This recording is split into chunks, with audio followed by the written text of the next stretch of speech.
সুপ্রিয়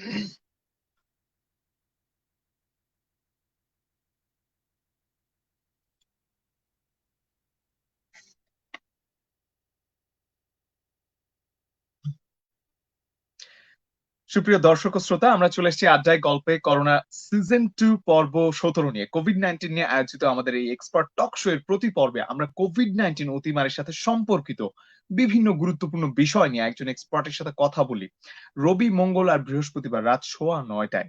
এই অনুষ্ঠানটি যুক্তরাষ্ট্র সরকারের আন্তর্জাতিক উন্নয়ন সংস্থা ইউএসএআইডি এর সহায়তায় ব্রেক থ্রু অ্যাকশন প্রকল্পের অংশ হিসেবে নির্মিত। উদ্যোগটি Johns Hopkins center for communication programs এবং রেডিও টুডের একটি যৌথ প্রযোজনা। আর এখন আমাদের আয়োজনগুলোতে আপনারাও চাইলে অংশ নিতে পারবেন। প্রতি পর্বের আগের দিন চোখ রাখুন রেডিও টুডের ফেসবুক পেজে। আপনাদের কোনো প্রশ্ন থাকলে এই অনুষ্ঠান সংক্রান্ত পোস্টের কমেন্ট বক্সে আমাদেরকে জানাতে পারেন। বাছাই করা কিছু প্রশ্ন মূল অনুষ্ঠানে আমরা তুলে ধরার চেষ্টা করব আমাদের বিশেষজ্ঞ অতিথিদের কাছে। আর আজকের বিষয় হচ্ছে কোভিড-19 ভ্যাকসিন নেব, মানসিকভাবে শক্ত থাকবো, সুরক্ষিত দেশ করব। এই প্রসঙ্গে আলাপ করতে আমাদের সাথে দুজন গেস্ট রয়েছেন আজকে। প্রথমেই আছেন আমাদের সাথে বিখ্যাত জনস্বাস্থ্য বিশেষজ্ঞ ডক্টর আবু জামিল ফয়সাল স্যার, এবং আমাদের সাথে আরো আছেন এস এম সৈকত, নির্বাহী পরিচালক সিরাপ বাংলাদেশ। তিনি কাজ করেন তরুণদের নিয়ে। তার কর্মক্ষেত্রের মধ্যে রয়েছে access to health rights, Democratic participation of youth, family planning, friendly services and gender based violence prevention in Bangladesh.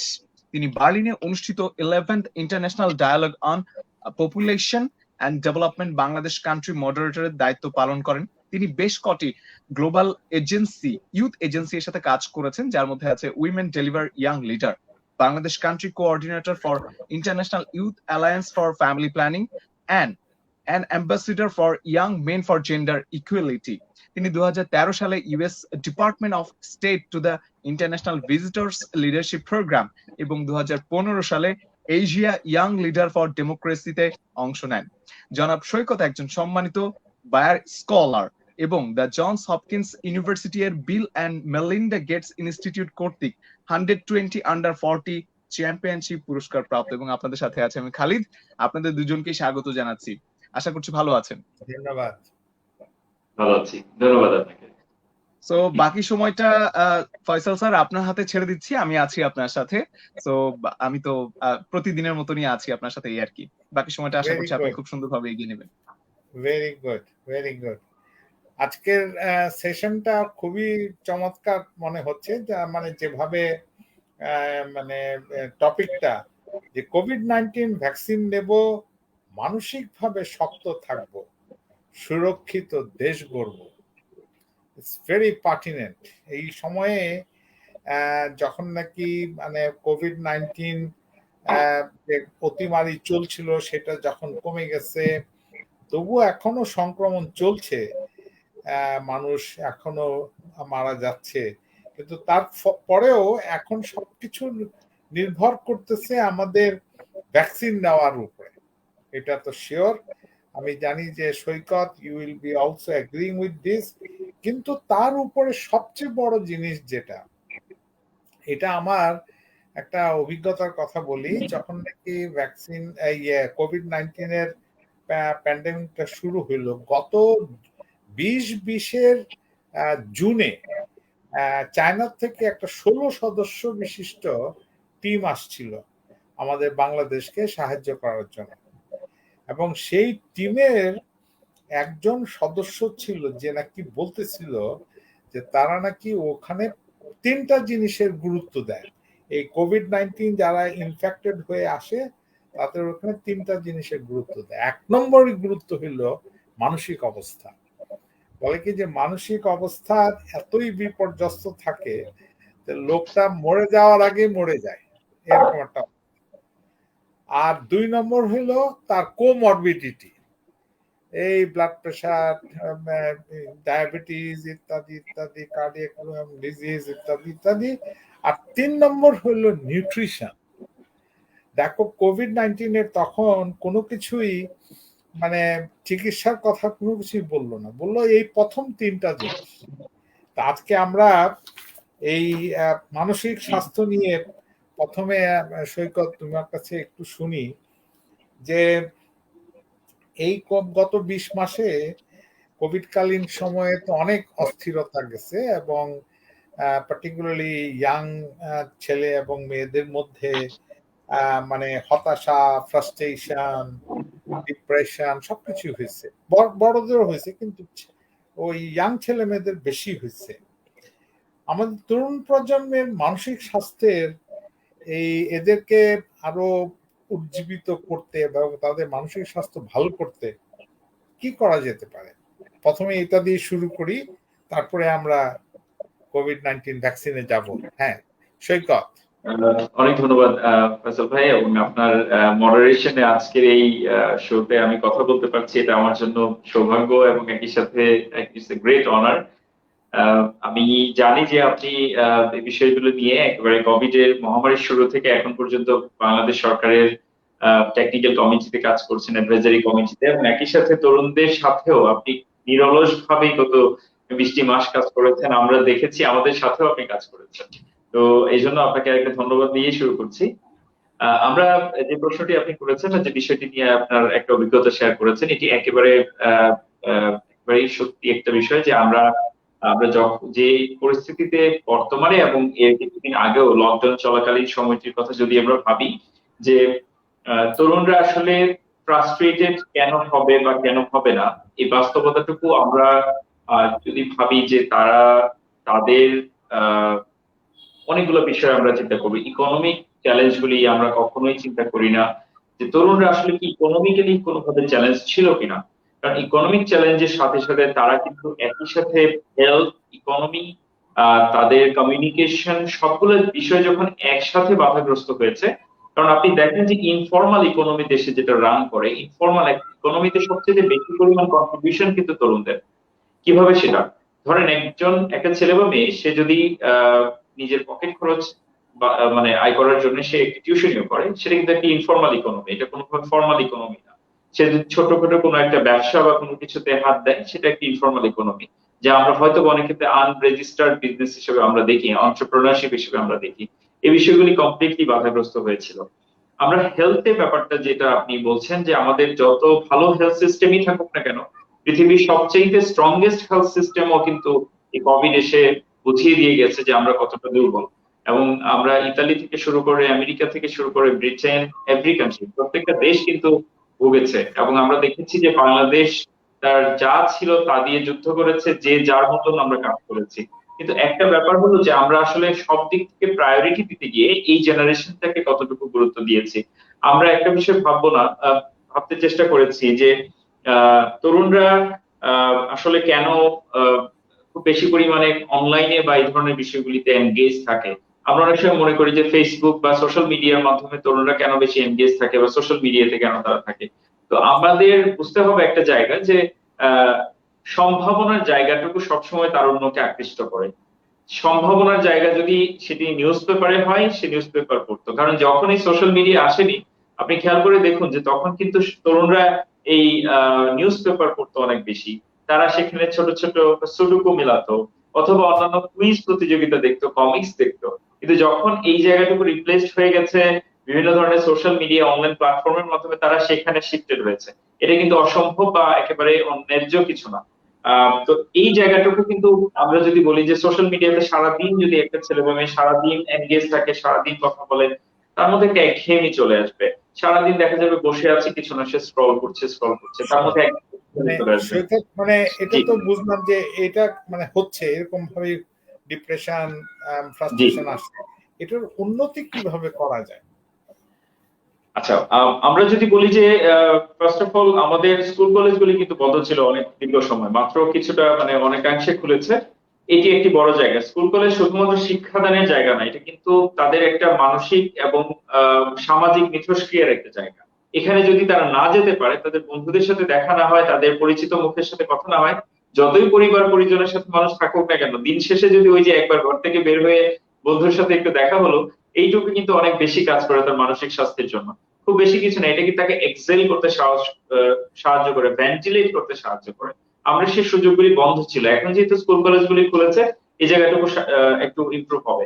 একটা চ্যালেঞ্জ কিন্তু আমরা দেখতে পাচ্ছি সামনে, সেটা হচ্ছে যে শিক্ষাগত দিক থেকে আমরা কিছু অটো পাস বা বিভিন্ন ধরনের প্রসেসে শিক্ষার্থীদেরকে এগিয়ে নিয়ে যাওয়ার একটা প্রচেষ্টা ছিল, কিন্তু যদি চিন্তা করি কোভিড এসে আমাদের যা শিখিয়ে দিয়ে গেছে, যদি অনলাইনে আপনি অ্যাক্টিভেট মানে ভালো আপনার দক্ষতা না থাকে, যদি কম্পিউটার লিটারেসি ভালো না থাকে, এই বিষয়গুলি আপনার আগামী পৃথিবীতে মানে কোভিড পরবর্তী পৃথিবীতে আপনাকে চ্যালেঞ্জে ফেলবে। যে তরুণরা এই বিষয়গুলি আগে মাথায় আনেনি, তাদের জন্য এখন একটা সুযোগ যে তারা এটা ইমপ্রুভ করে ফেলুক, না হলে এই ফ্রাস্ট্রেশনটা আরো বেশি গ্রো করবে সামনে। জি রাইট। মানে আমাদেরকে মানে সোসাইটাল পার্সপেক্টিভ থেকে সামাজিক ভাবে চেষ্টা করতে হবে। স্কুল কলেজে গেলে পরে ওই বন্ধু বান্ধবদের সঙ্গে দেখা সাক্ষাৎ হবে, ওখান থেকে তাদের মেন্টাল স্ট্রেংথটা আরো বাড়বে, এবং আমরা যেন রাষ্ট্রীয়ভাবে এটাকে সাহায্য করতে চেষ্টা করি। আমি এই পর্যায়ে এই রাষ্ট্রীয় ভাবে সাহায্য করার ক্ষেত্রে আমরা মানে যত রকমের পরিকল্পনা হয়েছে এই কোভিড-19 চলাকালীন সময়, এবং পরিকল্পনাটা হয়ে বাস্তবায়নেও গেছে, সেই জায়গাতে কিন্তু খুবই অল্প এই তরুণ তরুণীদেরকে দেখছি। কিছু এক দুইজন তরুণ থাকলেও কোনো তরুণীদেরকে দেখাই যায় না।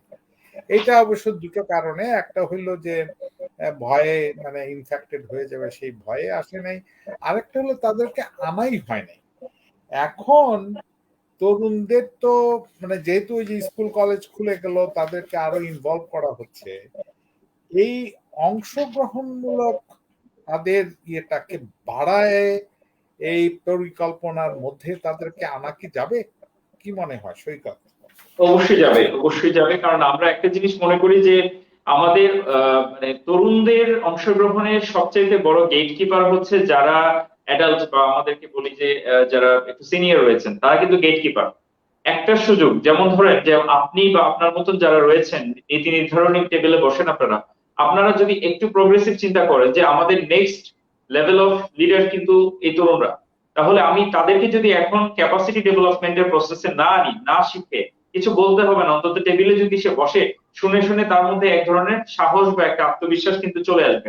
এটা কিন্তু আমাদের মধ্যে এখন পর্যন্ত যদি বলি যে সেই যারা সিনিয়র, যারা এই জায়গাগুলিতে নেতৃত্ব দিচ্ছে, তাদের মধ্যে অনেকটা এসেছে, কিন্তু অতটা যথেষ্ট আমি মনে করি না।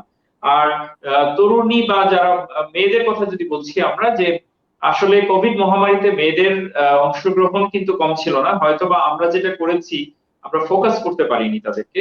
তাদের কাজগুলি অনেক চমৎকার কিছু কাজ ছিল, অনেক ডেডিকেটেড কিছু কাজ ছিল। যেমন অনেক ক্ষেত্রে আমি দেখেছি যে মেয়েরা মানে যারা নারী যারা মৃত্যুবরণ করেছেন কোভিডে, তাদের লাশ ধোয়ানো পর্যন্ত বিভিন্ন কাজ তারা কিন্তু সাপোর্ট দিয়েছে। এই কাজগুলি কিন্তু খুব সিরিয়াস রিস্কি কাজ ছিল, কিন্তু আমরা অনেক ক্ষেত্রে তারা ফোকাসে আনতে পারিনি। তো মেয়েদের কন্ট্রিবিউশন অনেকেই গণমাধ্যমে কাজ করতেন, মেয়েরা যারা কাজ করতেন ফ্রন্ট লাইনে কাজ করেছেন, নার্সিং এ কাজ করেছেন, ডাক্তার ছিলেন। এরা কিন্তু বেশিরভাগ ক্ষেত্রে আপনি দেখেন যে অর্ধেকেরও বেশি বা অ্যাবাউট 70% আমরা কিন্তু এই ওয়ার্কফোর্সে কিন্তু নারী। আমরা তাদেরকে মিস করেছি আসলে, বা আমাদের ফোকাস লাইমলাইটে তাদেরকে আমরা নিতে পারি নাই।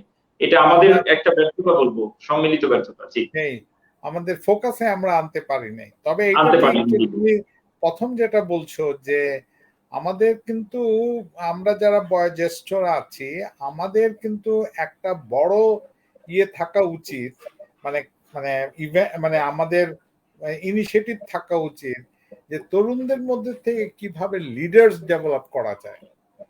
আমরা কিন্তু সেই কাজটা করি না, সেই কাজটা জি করি না। আমরা সবকিছুই আমাদের দিয়েই করার চেষ্টা করতে পারি, চেষ্টা করি আর কি। যাই হোক, এটা খুবই ভালো বলছো। এখন একটু টিকা নিয়ে কথা বলি। আজকে কিন্তু তোমার 12 থেকে 17 টিকা এক জায়গাতে দিতে মানিকগঞ্জে দেওয়া শুরু হয়েছে ফাইজার বায়োনটেকের। এর আগে 18 বছরের ঊর্ধ্বে সবাইকে কোভিড-19 টিকার দেবার ঘোষণা হয়েছে। এবং ভ্যাকসিন ভ্যাকসিন পার্টিকুলারলি যারা নাকি পাবলিক বিশ্ববিদ্যালয়, তাদের ওখানে কিন্তু খুবই সুষ্ঠুভাবে, খুবই সুন্দরভাবে, পরিকল্পিতভাবে সেসব ছেলে মেয়েদেরকে দেওয়া হচ্ছে। কিন্তু প্রাইভেট কলেজ এবং ভার্সিটিতে এই ব্যাপারে খুব একটা ভালো মানে পরিকল্পনা দেখা যাচ্ছে না। এখন মানে কি মনে হয় যে সৈকত, যে আমরা এই কোভিড-19 ভ্যাকসিনেশনটা যেহেতু আমাদেরকে একটা 80% লোকজনদেরকে দিতে হবে, তো সেই ক্ষেত্রে আমরা কি এই যে মানে তরুণদেরকে অংশগ্রহণমূলক এবং সেই অনুযায়ী প্ল্যানিং করা ইত্যাদি, সেখানে তাহলে কি করা উচিত? একটা কম্প্রিহেন্সিভ প্ল্যানিং এর দরকার, তাই তো মনে হয়। মানে তোমার কি মত? আমি একেবারে আপনার সাথে সহমত যে আমাদের প্ল্যানিং এর মধ্যেই আসলে মূল একটু গোলমালটা আমার অনেক সময় লাগে, যে আমরা কারণ কি প্ল্যানিংটা হয় অনেক ক্ষেত্রে মানে একটু মাইক্রো লেভেল, উপরের দিকে মাইক্রো লেভেল একটা গ্রুপ কিন্তু কাজ করেন যারা প্ল্যানিং এ কাজ করেন, কিন্তু তখন বাস্তবায়ন কিন্তু ম্যাক্রো হয়। এই চ্যালেঞ্জটা কি হয় যে যখন আমি মাইক্রো লেভেল ডিসিশন মেকিং এ একটু ছোট ক্ষুদ্র ক্ষুদ্র জিনিসগুলিকে আমরা ইগনোর করছি, যে এটা ছোট একটা ব্যাপার, এটাকে আমরা গুরুত্ব দিলাম না। তো যখন 17 কোটি মানুষের জন্য এটা অ্যাপ্লিকেশনটা হয়, তখন এই ছোট্ট একটা বিষয় একটা ভয়ঙ্কর ব্যাপার ধারণ ধারণ করতে পারে। আমার কাছে মনে হয় যে এটা একটা জরুরি বিষয় ভাবার জন্য। আপনি আজকে যে তথ্যটি দিয়েছেন যে মানিকগঞ্জে 12 থেকে 17 বছর বয়সীদেরকে ভ্যাকসিন দেওয়া হচ্ছে, এটি আমাদের জন্য কেন মানে সারা বাংলাদেশের তরুণদের জন্য একটা চমৎকার, একটা খুবই আশাবাদী একটা বিষয়। কারণ আহ যদি এভাবে চিন্তা করি আমরা আমরা অবশ্যই প্রবীণ বা যারা একটু বয়স্ক জনগোষ্ঠী ছিলেন তাদের ক্ষেত্রে ভ্যাকসিনের ব্যাপারটা গুরুত্ব দিয়েছি এবং প্রায়োরিটি দিয়েছি সব সব সব দেশে। কিন্তু কারা বেশি বাইরে গিয়েছে এই কোভিড মহামারীতে? তরুণরা বাইরে গিয়েছে। কাজ বেশি কর্মক্ষম জনগোষ্ঠী কারা? তরুণরা। কারণ জনমিতির লভ্যাংশ হিসাবে আগামী 2050 সাল পর্যন্ত আমরা এই জনগোষ্ঠীর কাছ থেকে সবচেয়ে বেশি মানে বেনিফিটটা আমরা নিতে চাই আমরা দেশের জন্য। যদি এই জনগোষ্ঠীকে আমি কাজে লাগাতে চাই, তাহলে সেই দেশ যাদের জনমিতির লভ্যাংশের সীমানা এখনো আসেনি বা পার হয়ে চলে গেছে, তারা হয়তো প্রবীণ জনগোষ্ঠীকে প্রায়োরিটাইজ করতে পারে। কিন্তু আমরা যেহেতু ইয়ুথ কমিউনিটিকে বা ইয়ুথ পপুলেশনটাকে গুরুত্ব দিয়ে চিন্তা করছিলাম, তাহলে আমাদের গুরুত্বের ভ্যাকসিন গুরুত্বের তালিকায় তাদেরও সমভাবে জায়গাটা দরকার ছিল।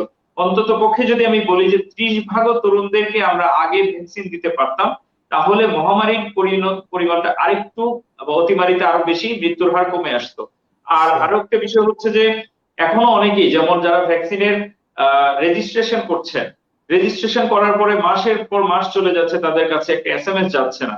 এইটুকু টেকনোলজিক্যাল চ্যালেঞ্জ না, এটা আমাদের আসলে ম্যানেজমেন্ট বা ওই যে আপনি প্রথমে বলেছেন যে মানে প্ল্যানিং এর আমাদের একটু যদি বলি একটু সীমাবদ্ধতা, এই সীমাবদ্ধতাটুকু কাটিয়ে যদি না উঠি, তাহলে তাদের মধ্যে শুরুর প্রশ্নতে আমি ফিরে যেতে পারি যে ফ্রাস্ট্রেশন কিন্তু গ্রো করবে। সে জানছে যে আমি অ্যাপ্লিকেশন, আমি একটা আবেদন করে সেটার কোনো ফল পাচ্ছি না, মাসের পর মাস চলে যাচ্ছে, এবং আমি তো প্রতিদিনই আক্রান্ত হতে পারি যে কোনো দিন।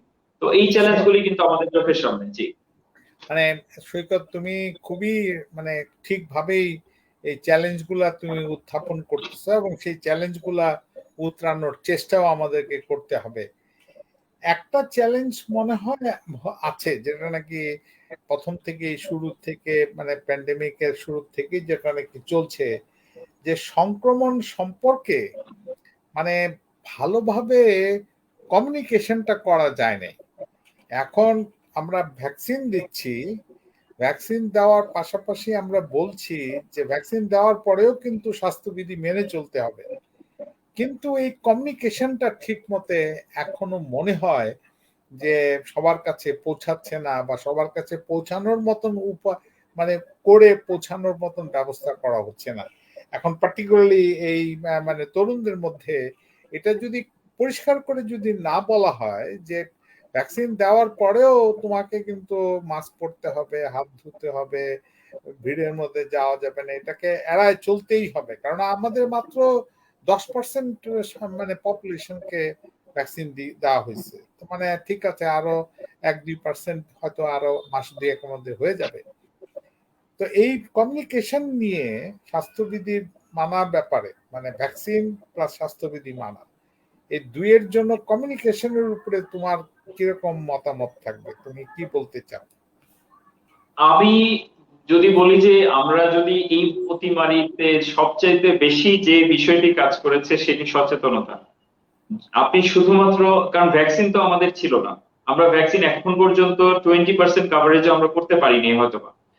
কিন্তু আমাদের যদি বলি যে আমরা এই অ্যাবাউট 70 to 80% পপুলেশনকে কিন্তু একটা মেসেজ আমরা দিতে পেরেছি, যে আপনাকে হাত ধুতে হবে, মাস্ক পরতে হবে। এই যে দুটো মেসেজ আমরা কিন্তু দিতে পেরেছি, এবং তারা একেবারে আপনি সবচেয়ে প্রান্তিক জনগোষ্ঠী থেকে শুরু করে সমাজের উচ্চ পর্যায়ে যারা রয়েছেন, উঁচু বলতে আসলে যারা একটু ধনিক শ্রেণী রয়েছেন, প্রত্যেকেই কিন্তু আমরা এই বিষয়টি জানি যে এই দুইটা জিনিস সবার জন্য সমান। মানে ভাইরাস আপনার ডিসক্রিমিনেট করবে না আপনাদের দুইজনের ক্ষেত্রে। বাট একটা ইস্যু দাঁড়াচ্ছে যে আসলে এই সচেতনতার কার্যক্রমটা বা এই যে অ্যাওয়ারনেস কমিউনিকেশন, এটাকে আমরা কি গুরুত্ব দিয়েছি কিনা, এখনো কি দিচ্ছি কিনা। যারা ডেভেলপমেন্ট সেক্টরে কাজ করছেন, বিশেষ করে এনজিও এবং এই ধরনের প্রতিষ্ঠান, বেসরকারি উন্নয়ন প্রতিষ্ঠান, তাদের নানান ধরনের প্রোগ্রাম কিন্তু চলছে এবং আগেও চলতো, এখনো নতুন করে আসছে।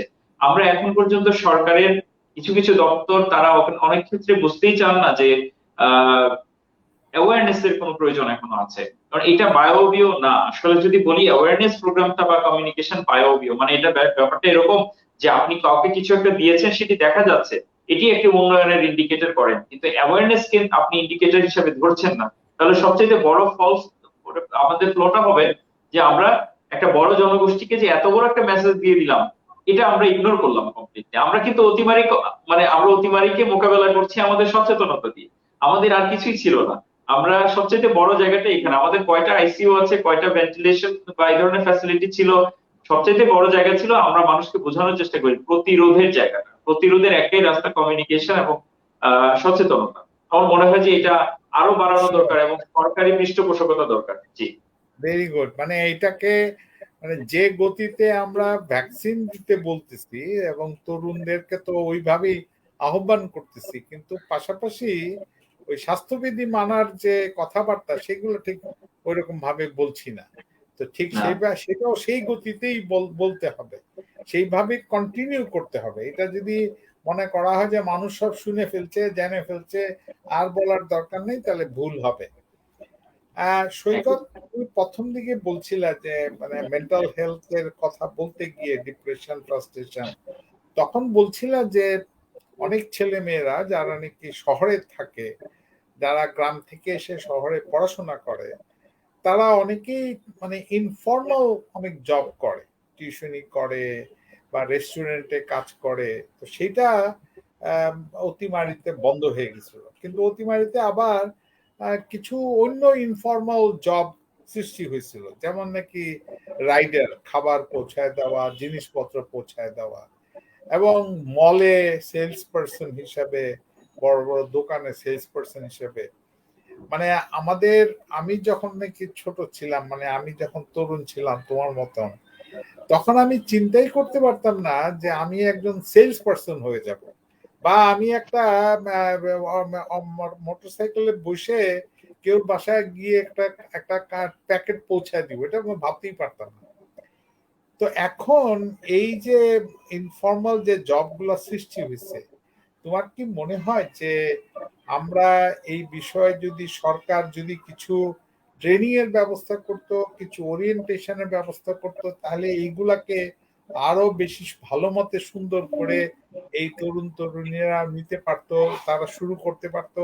এটা নিয়ে কিরকম মানে training and orientation for all informal jobs, how far, মানে সেটা খুব আমাদের উপকারে আসতো কিনা, সৈকত? অবশ্যই। প্রথম কথা হচ্ছে যে পৃথিবীতে প্রশিক্ষণ আর সচেতনতার কোনোদিন শেষ হবে না। প্রতিদিন নতুন টেকনোলজি আসবে, নতুন অ্যাপ্রোচ আসবে, সেখানে আমাদের প্রশিক্ষণের প্রয়োজন আছে। এটির প্রয়োজনীয়তা কখনো শেষ হবে না। এবং আমি আবারও বলছি, আপনি যে কথাটি বলেছেন যে একটা সময় যে চাকুরি বা যে ধরনের কর্মসংস্থানকে মানুষ ভাবেনি, আপনি ভাবেননি, বা আমরা অনেক সময়, আমরা আজ থেকে 10 বছর আগেও ভাবিনি যে এখানে বসে মোবাইলে আমি যদি একটা নক করি, সেখানে বাসায় খাবার চলে আসতে পারে। তবে যেহেতু এই ধরনের একটি কর্মসংস্থান, বিকল্প কর্মসংস্থানের সুযোগ তৈরি হয়েছে, আমি আবারও একটু জেন্ডার লেন্সে দেখতে বলবো যে আপনি কি জানেন যে কত পার্সেন্ট, মানে বিলো 1% নারী এই সেলস, মানে এই এই ধরনের কাজের মধ্যে কিন্তু সম্পৃক্ত হতে পেরেছেন, বিশেষ করে এই কোভিড অতিমারির সময়কালে। কারণ হচ্ছে, আমরা যদি দেখি একটি মেয়ে সে বাইসাইকেল চালাচ্ছে, আমরা সেটি তাকিয়ে থাকি এখন পর্যন্ত। এইটুকু জেন্ডার সেন্স কিন্তু আমাদের অনেকটা ডেভেলপ হওয়া বাকি। ইভেন খোদ রাজধানীতে আপনি মেয়েদেরকে যদি বাইকার গ্রুপ দেখেন কখনো, যে সে বাইক চালাচ্ছে, আমরা এখনো তাকিয়ে থাকি। আমরা যদি তাদের দেখি যে গাড়ি চালাচ্ছে, আমরা তাকিয়ে থাকি। আমাদের এই তাকিয়ে থাকাটা যদি বন্ধ হবে, আমার মনে হয় যে প্রশিক্ষণ, নানান ধরনের কাজের সুযোগ, সেগুলি বাড়ারও যেমন রাস্তা আসবে, আর একই সাথে আমি বলবো যে শুধু সবকিছু সরকারের উপরে চাপিয়ে দেয়া না, আমরা অনেক ক্ষেত্রেই সুযোগ তৈরি করতে পারি। বেসরকারি সংস্থা, যেমন আমার সংস্থা থেকে আমরা আরবান ইয়ুথ কাউন্সিল করছি, এই কাউন্সিল যখন মেয়রদের সাথে কাজ করবে, সিটি অথরিটির মধ্যে বা সিটি কাউন্সিল বা কর্পোরেশনকে বলতে পারে যে আপনি একটা প্রশিক্ষণের ব্যবস্থা করুন আপনার সিটিতে যে বেকার তরুণরা রয়েছে বা যাদের কর্মসংস্থানের প্রয়োজন রয়েছে বিকল্পতা, এরকম অনেক ধরনের সুযোগ কিন্তু উদ্যোগ চাইলেই সৃষ্টি করা যায়। এবং আমরা সেই জায়গাটুকুতে যদি সবাই একসাথে কাজ করি মনে হয় সম্ভব, এবং আমি খুবই আশাবাদী। ভেরি গুড সৈকত, আমরা কিন্তু খুবই খুবই চমৎকার, তোমার কাছ থেকে অনেক কিছু শুনতে পেলাম। আমি একটা শেষ করে, খালেদ চলে আসছে অলরেডি। আমি আপনার শেষ প্রশ্নে যাব। শেষ প্রশ্নে যাওয়ার আগে আমি কিছু কমেন্টস নিয়ে নিতে চাই একটু। এই মুহূর্তে অনেকে যুক্ত হয়ে আছেন আচ্ছা, আমাদের সাথে।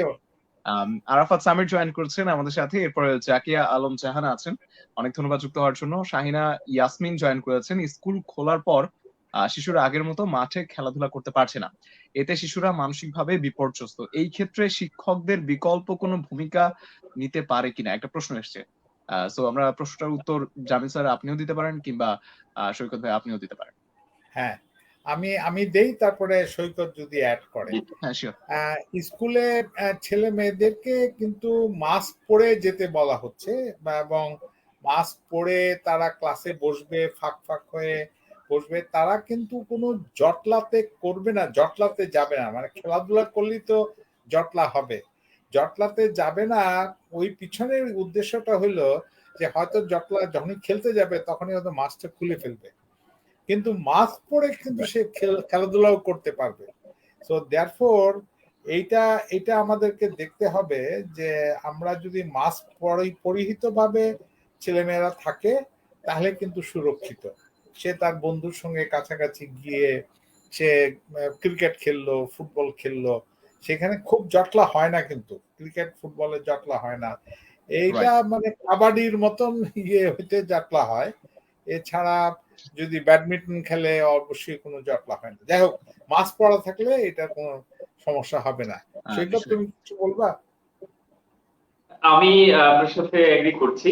শুধু একটা বিষয় যে আমরা বুঝতে চাই যে শিশুরা সবচাইতে বেশি ক্ষতিগ্রস্ত হয়েছে, কারণ আমরা বড়রা যারা রয়েছি তারা কোনো না কোনো ভাবে হয়তো বা বাড়ির বাইরে একটু বের হওয়ার সুযোগ হয়েছে, সুরক্ষার কারণে আমরা তাদেরকে বাড়ির বাইরে নিতে পারিনি অথবা তারা যেতে পারেনি। আমার মনে হয় যে এমন কিছু তো অবশ্যই করা যেতে পারে যে একেবারেই শিশুরা যে বের হয়নি তা না, অনেক সময় শপিং মলে এখনো দেখতে পাই তো আমরা। তো আমরা যদি তাদেরকে অন্ততপক্ষে সপ্তাহে একদিন স্কুলিং এর ব্যবস্থা করতে পারি, যে সেই ক্ষেত্রে হয়তো তারা 1 ঘন্টা 2 ঘন্টা সময় তারা স্কুলে থাকলো, সেটা একটু দূরত্ব বজায় রেখে আমরা কিন্তু পারি সেটা চাইলে। এতে করে যেটা হবে ওদের মধ্যে অনেক একটা বড় গ্রুপ বা একটা ম্যাক্সিমাম তারা কিন্তু ইন্টারনেট ভিত্তিক বিভিন্ন ধরনের গেমিং এর উপর আসক্ত হয়ে যাচ্ছে। এটার একটা বড় মানে ক্ষতির সম্ভাবনা হচ্ছে যে তারা পড়াশোনা বা যেটা আমরা বলতে চাই মানসিক বিকাশ, আমরা কোনোভাবেই তাদেরকে আর সেই ট্র্যাকে ফেরাতে পারবো না। কারণ এটা একটা জেনারেশন, এই জেনারেশন যদি লস্ট হয়ে যায় then we will lose an entire generation upcoming, এবং এই লসটা আমরা আমাদের 2-3 জেনারেশন দিয়ে আর মানে রিকভার করতে পারবো না। এই ভয়টুকু আমাদের রয়েছে। আমার যে লাস্ট প্রশ্নটা, আপনি যদি আপনার শেষ প্রশ্নটা করতেন। আমি যে শেষ প্রশ্নটা করতেছি, ওই যে বললো যে এরা ইন্টারনেট, টেলিফোন, তারপরে ইয়েতে গ্যাজেট গুলাতে আসক্ত হয়ে গেছিল, এখন স্কুলে নিয়ে আসতেছি। তো এখন তো একটা অভ্যাস পরিবর্তনের সময় আছে, মানে অভ্যাস পরিবর্তন করতে হবে। এখন একটা হাইব্রিড একটা অবস্থার মধ্যে যেতে হবে, এবং ক্রমশই আবার সে আগের অবস্থায় ফেরত যেতে হবে। সৈকত, কি মনে হয় যে মানে তরুণরা এবং তার নিচের ছেলে মেয়েরা এই যে ইন্টারনেট থেকে 18 মাস 19 মাস ইন্টারনেটে ছিল, এখন বের হয়ে আসছে, বের হয়ে এসে তারা স্কুলে একদিন করে হলেও যেতে শুরু করছে, এই একটা হাইব্রিড অবস্থাটা কত দিনে মনে হয় যে তাদেরকে অভ্যাসটা ফেরত আনা যাবে? কি মনে হয়? আমি খুব খুব সংক্ষেপে এই জায়গাটা টাচ করতে চাই ফয়সাল ভাই, যে আমাদের কাছে শিক্ষণের একটি প্রসেস আমরা সবসময় জানি যে কিভাবে আমরা শিখি, কিন্তু ভুলে যাওয়ার প্রসেস কি, মানে হাউ টু আনলার্ন, আনলার্ন করার যে প্রসেস সেটি শেখানো কিন্তু কখনোই আমাদের হয়নি। আমরা একটি বিষয় ভোলার জন্য এর চাইতে বেটার কিছু প্রয়োজন হয়, এবং সেই আনলার্ন প্রসেসটাকে আমরা যত সহজে ইনস্টিটিউশনালাইজ করতে পারবো তত সহজে তাদেরকে আবার পুরনো স্রোতে ফেরানো সম্ভব। কিন্তু চমৎকার গ্যাপটি রয়েছে আমাদের, যে আনলার্ন করার প্রসেস না আমরা কখনো আমাদের স্কুলিং এ পেয়েছি, না আমাদের যারা শিক্ষকতা পেশায় হয়তো বা রয়েছেন তাদেরকেও একটা পর্যায়ে এই ধরনের প্রশিক্ষণ দেওয়া হয়েছে। আমার মনে হয় এটা খুবই জরুরি যে আনলার্নিং প্রসেস সম্পর্কে ওরিয়েন্টেশন দরকার এখন, এবং এটি যত ব্যাপকভাবে প্রচার করা যায় বা তাদের কাছে পৌঁছানো যায় যে একটি বেটার জিনিস দিয়ে, বেটার লার্নিং দিয়ে যদি আপনি অন্য কোনো কিছুকে ভোলাতে চান বা অন্য কিছুর যে ওভাররাইড করতে চান, এই প্রসেসটুকুতে আমাদের যেতেই হবে। আর না হলে রাইট আমাদের কারিকুলাম বাতিল করে দিতে হবে, আমাদের নতুন কিছু ভাবতে হবে। জি, রাইট আমাদেরকে মানে শিক্ষকদেরকে কিন্তু এখন এখানে একটা বড় ভূমিকা পালন করতে হবে। একেবারে। শিক্ষক, জি, শিক্ষয়িত্রী ওনাদের একটা বড় ভূমিকা পালন করতেই হবে। নিশ্চয়ই। যাই হোক, আজকে এই আলোচনাটা খুবই মজার, চমৎকার ছিল। আমরা যদি আরো করতে পারতাম ভালো হইতো, কিন্তু খালেদের সময় শেষ। Khaled, over to you. Khaled, exactly. অনেক ধন্যবাদ ফয়সাল স্যার আমাদের সাথে এত সুন্দর ডিসকাশনে থাকার জন্য, এবং সাথে সৈকত ভাই আপনিও ছিলেন আমাদের ব্যস্ততার মাঝে সময় দিয়েছেন। আপনাদের দুজনকে অনেক ধন্যবাদ জানাচ্ছি, কারণ আপনাদের এই ডিসকাশন থেকে আসলে আজকে আমাদের লিসনাররা অনেক কিছু জানতে পেরেছে। সো আপনারা দুজন অনেক বেশি ভালো থাকবেন। আপনাকেও ধন্যবাদ। ধন্যবাদ। ধন্যবাদ ফয়সাল ভাই আপনাকেও, ধন্যবাদ এবং লিসেনার যারা রয়েছেন সবাইকে শুভেচ্ছা এবং ধন্যবাদ। সবাইকে, শুভেচ্ছা। জি, থ্যাংক ইউ। সো ভিউয়ার্স, আজকের মতন বিদায় নিতে হবে। তবে শেষটায় আসলে বলতে চাই, কোভিড-19 অতিমারির সাথে সম্পর্কিত বিভিন্ন গুরুত্বপূর্ণ ও সময় উপযোগী প্রসঙ্গ নিয়ে আমাদের রবি, মঙ্গল আর বৃহস্পতিবার রাত 9:15টার আয়োজন আড্ডায় গল্পে করোনা উদ্যোগটি Johns Hopkins center for communication programs এবং রেডিও টুডে একটি যৌথ প্রযোজনা। তবে আমাদের এই প্রোগ্রামটি আগামী রবিবার থেকে প্রতি এপিসোড রাত 9:15টায় পরিবর্তে দুপুর 2:30টায় অনুষ্ঠিত হবে। দেখার এবং শোনার আমন্ত্রণ রইল। এবং সে সাথে একটু বলতে চাই যে ব্যাপারটা নিয়ে, যে এই মুহূর্তে যারা আমাদেরকে দেখছেন এবং শুনছেন, সবাইকে অনুরোধ করব, যারা ভ্যাকসিনের জন্য রেজিস্ট্রেশন করেননি, প্লিজ আপনারা সুরক্ষা অ্যাপে গিয়ে রেজিস্ট্রেশন করে ফেলুন। এবং যারা রেজিস্ট্রেশন করেছেন কিন্তু কিন্তু আপনারা এখনো এসএমএস পাননি, তারা একটু অপেক্ষা করুন। নিশ্চয়ই আপনারা আহ, অবশ্যই পেয়ে যাবেন। সো এসএমএসটা পেয়ে গেলে দেন আপনারা সেটা হচ্ছে ভ্যাকসিনটা নিয়ে নেবেন, কারণ ভ্যাকসিন নিতেই হবে আমাদেরকে সুরক্ষা থাকতে হলে, নিজেকে সেফ রাখতে হলে। আর আজকের মতন আমাকে বিদায় নিতে হবে এখান থেকে। যে যেখানে আছেন না কেন ভালো থাকুন, নিরাপদে থাকুন, সুস্থ থাকুন, রেডিও টুডের সাথেই থাকুন। শুভরাত্রি, আল্লাহ হাফেজ।